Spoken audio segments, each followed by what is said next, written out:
Good morning. Thank you for joining me for Cleveland Connection. Joining me this morning is Amy Beichler.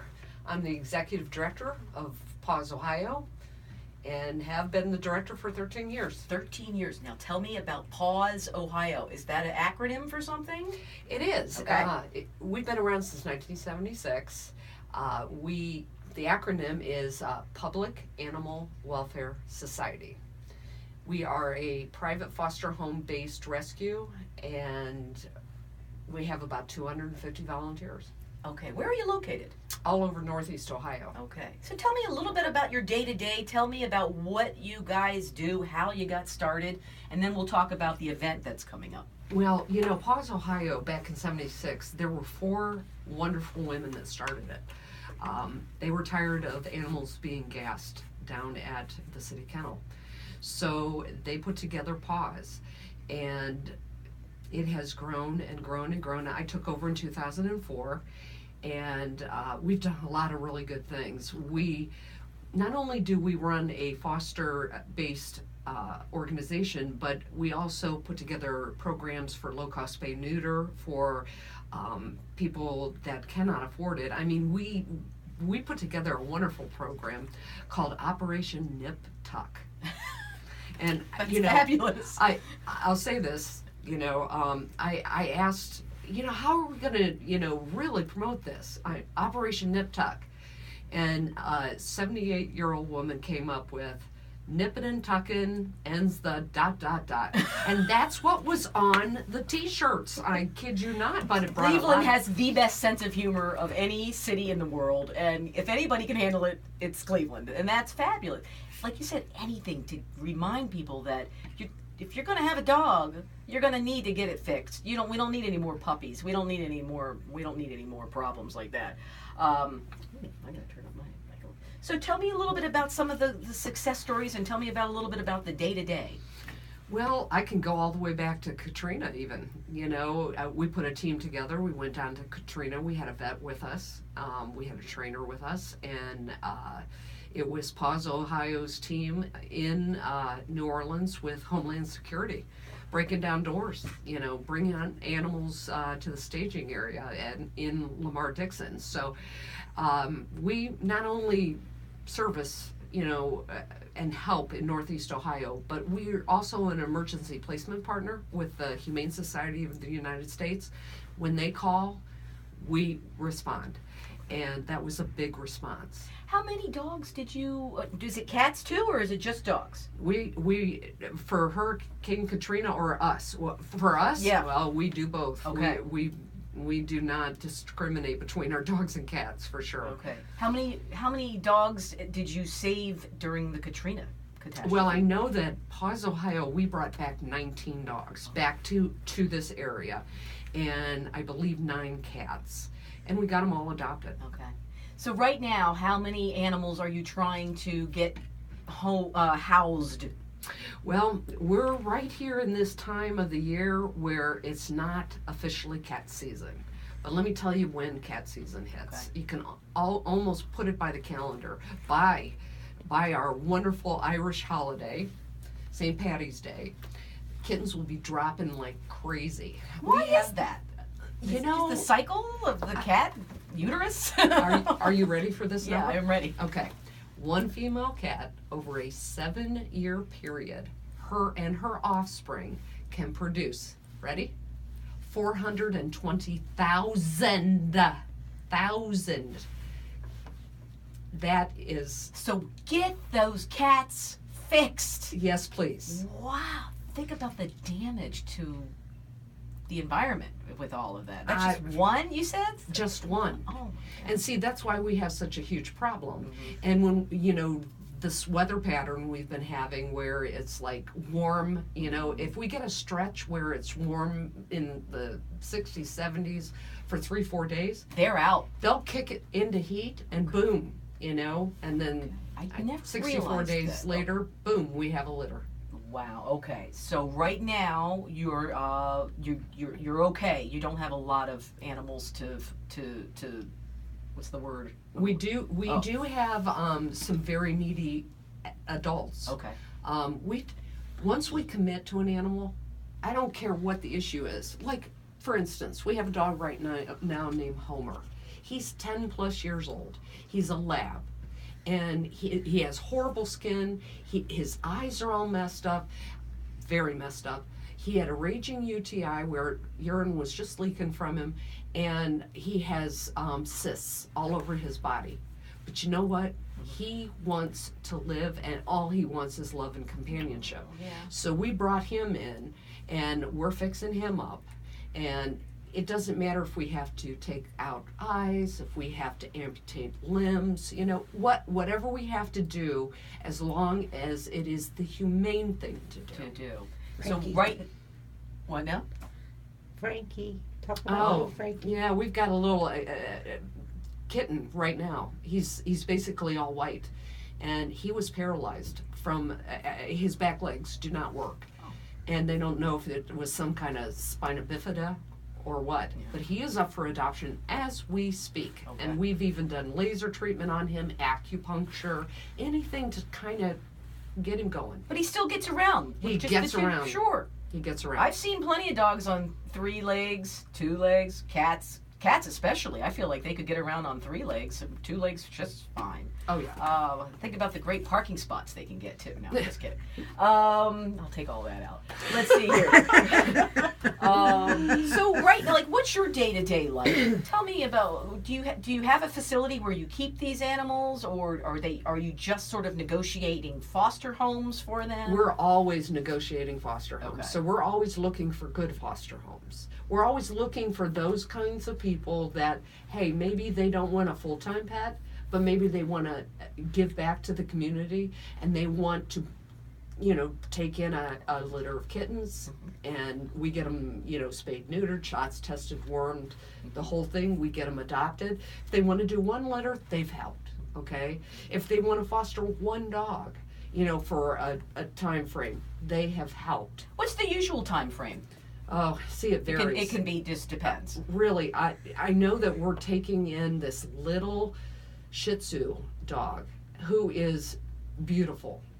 The only reason he's coming in is because he's losing his family due to death. And I can tell you that the turnaround for him will be like lightning fast. But we're also very careful because we see what bad placement can be as well. So we do a double screening process, but we move it along as quickly as we possibly can, and we find those great pet parents, and they come to our great event, Pause for a Cause. Okay. Before we get to that, I want to ask, if someone wants to be a foster person involved with it, you put them through a pretty rigorous battery of questions and things? You want to make sure the person, do you go and visit the house? Okay. We absolutely do. To even start the process, they go to our website, which is pawsohio.org, and they fill out a foster home application, and they have to sign some waivers as well. And then an individual will contact them and do first some phone screening. Beautiful. Okay. And then there'll be a home visit to sit in the home with them to go over what it is like to be a foster parent. Mm-hmm. Because, we deal with, let's take the dog side. We deal with a lot of rescued dogs with issues. I mean, they can be, fearful, maybe a little bit under-socialized, or they can be a medical nightmare. Mm-hmm. We need to know that whoever's going to foster for us, he's going to follow the rules and take care of the shots or whatever they need. Absolutely. Yeah. Absolutely. Okay.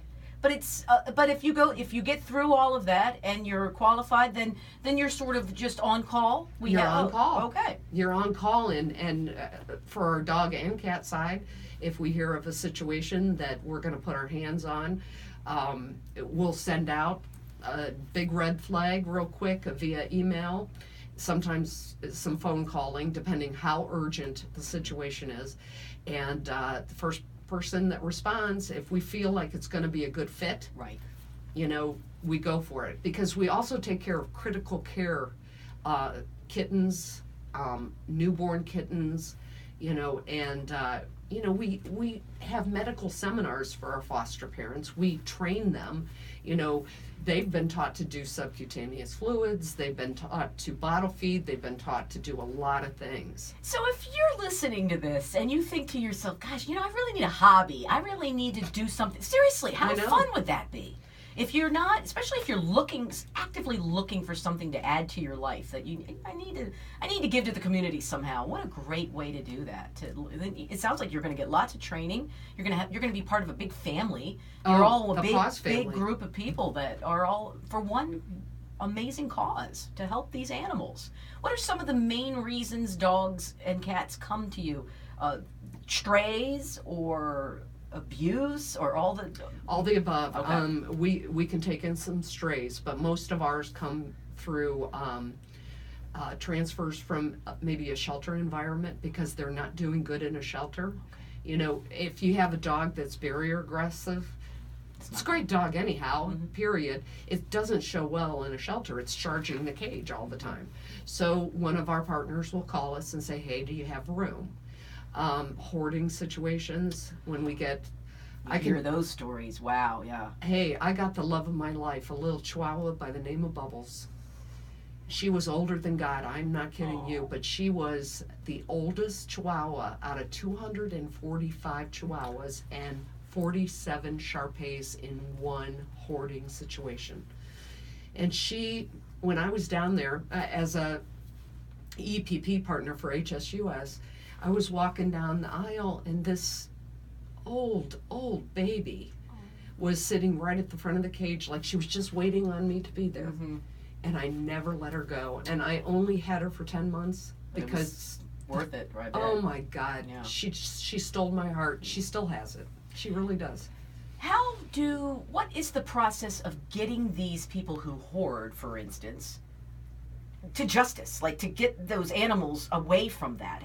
Was there an investigation? Did a neighbor call and say, hey, I think there's hundreds of animals in this person's home? How did you get to find them in the first place? In this particular situation, the female and the male used to live in a different state. Well, they were run out of that state for what they were doing. It was before, we had tougher penalties for this kind of behavior. And they moved into Ohio, and she got sick with cancer. And so she was in hospice in the home. And the husband was the one taking care of all of these animals. Well, he dropped dead on the porch. And the son called the area Humane Society and said, listen, my parents have a lot of dogs. When the area Humane Society went in there, they're like, whoa, we need help. Yeah. And they called HSUS, and so partners from all over got together. So in other words, there could be another or several situations like that happening right now, but we won't know about it until something goes terribly wrong. Yeah. Okay. The shoe falls. We were talking a little bit off the air about some of the laws, that they're fresh laws, the Goddard's law. Let's talk about that a little bit. Well, I got to tell you, it was 4.5 years in the making, and it is HB 60, Goddard's law, named after our meteorologist at Goddard. I worked with him all the years. What it does is, for the egregious, intractable pain and suffering, torture and torment, it finally elevates it, even on a first offense, because before you could it was like you had a gimme. You know what I mean? Like the animal's life didn't matter. Correct. There was not enough of a love and compassion put on an animal's life.